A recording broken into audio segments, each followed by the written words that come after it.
El segundo tema que tocamos en nuestro curso de Newman y la historia es el del cristianismo primitivo. Es un estudio que a Newman le interesaba muchísimo, sobre todo para responder las críticas del protestantismo, que siempre se había presentado como un retorno al cristianismo primitivo. Y con estos estudios, Newman quiere mostrar que el cristianismo primitivo no conduce al protestantismo. El primer personaje que Newman estudia para hablar de este tema es San Ambrosio, y lo estudia en su famosa controversia con el emperador y su esposa. Su esposa se llamaba Justina. Ambrosio se enfrentó con la autoridad imperial, sobre todo por la herejía arriana, que negaba la divinidad de nuestro Señor Jesucristo, y Ambrosio, por supuesto, la defendía. Él, unido a su pueblo, rechazó esta herejía arriana, y no solamente el pueblo común, sino fieles muy respetables apoyaron al obispo en esta lucha. Él fue tan firme, sabiendo que no podía claudicar en ese principio, que finalmente la corte cede ante los reclamos de Ambrosio. Sin embargo, la oposición siguió, y el emperador Valentiniano aparece en escena con amenazas hacia Ambrosio, pero él manteniéndose firme. Él se apoya en la ley divina, en su lucha contra la herejía, y él repetía, por decir así, la frase apostólica: hay que obedecer a Dios por encima de la obediencia humana. Él sostuvo siempre que el imperio estaba dentro de la Iglesia y no por encima de ello. Por eso, sin recurrir, por supuesto, a ninguna violencia, ellos hicieron una resistencia pasiva de la Iglesia, sobre todo con el canto de los salmos y la liturgia, que lo define a San Ambrosio.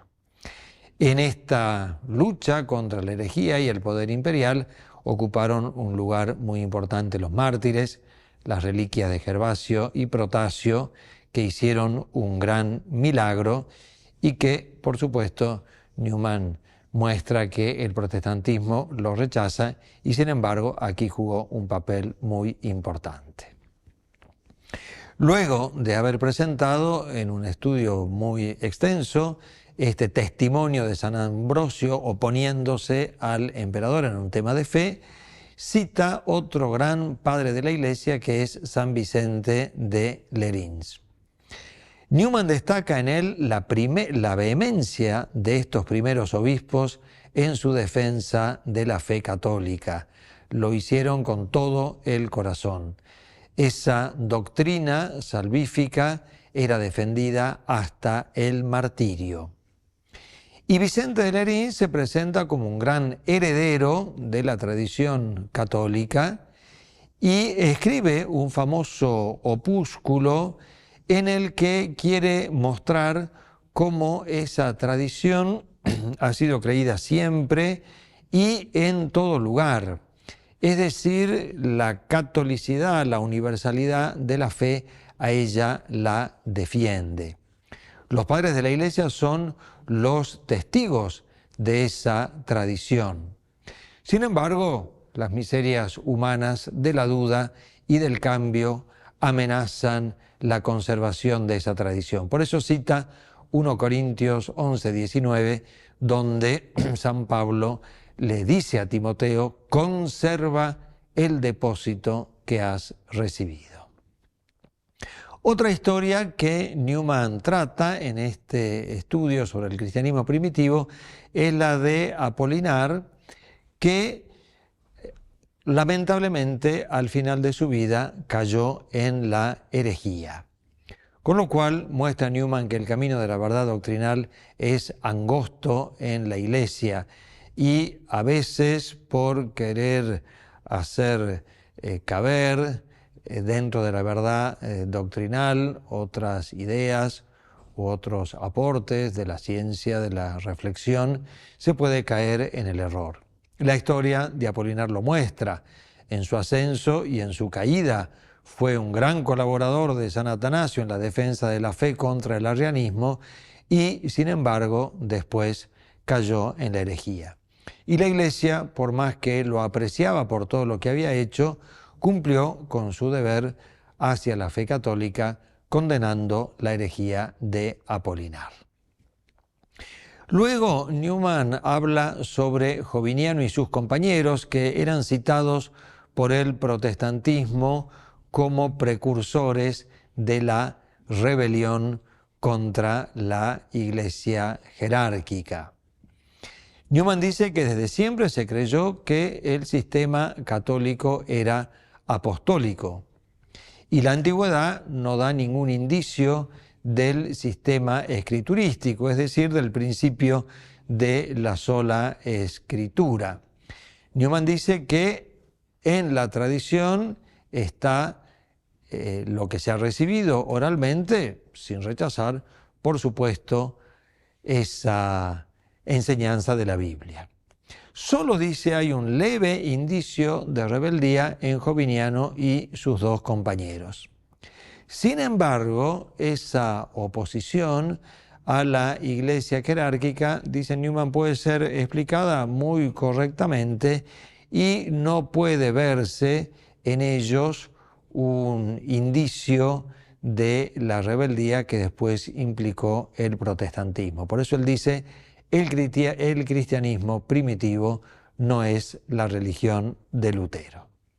Y para terminar este estudio, diríamos, antiprotestante, Newman quiere referirse a un conjunto de leyes de la antigüedad llamados cánones apostólicos. Para comenzar, Newman dice, la historia de la Iglesia no es un elemento donde el protestante pueda respirar, menos al tratar este tema que es justamente el de la ley y de la legislación. Los cánones apostólicos, por más que alguno discuta su antigüedad, sin embargo, son colecciones de leyes y costumbres que están en la historia de la Iglesia y por lo tanto hay una probabilidad antecedente a favor de ellos, aunque pueda hacerse alguna crítica. Las disposiciones de los concilios, cuando llegaron, reemplazaron esos cánones que dejaron de usarse, porque más importante era justamente lo que decían los concilios ecuménicos. Dice Newman que son un bello retrato de las doctrinas y costumbres de la cristiandad primitiva.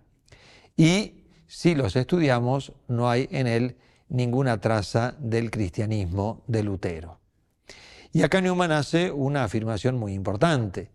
Los cánones piden tanto unidad como uniformidad. Cuando eso se rompe, es muy fácil caer en el error.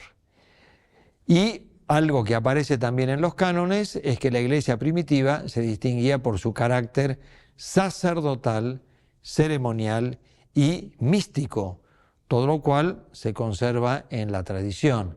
Y al rechazar esa tradición y esta disciplina, obviamente nos estamos alejando de lo que ha sido la Iglesia primitiva. Por todo esto, Newman saca como conclusión de estos estudios que el protestantismo no puede referirse como argumento para mantenerse el cristianismo primitivo, porque es justamente el cristianismo primitivo que demuestra que no es un protestantismo y menos como el protestantismo de su época.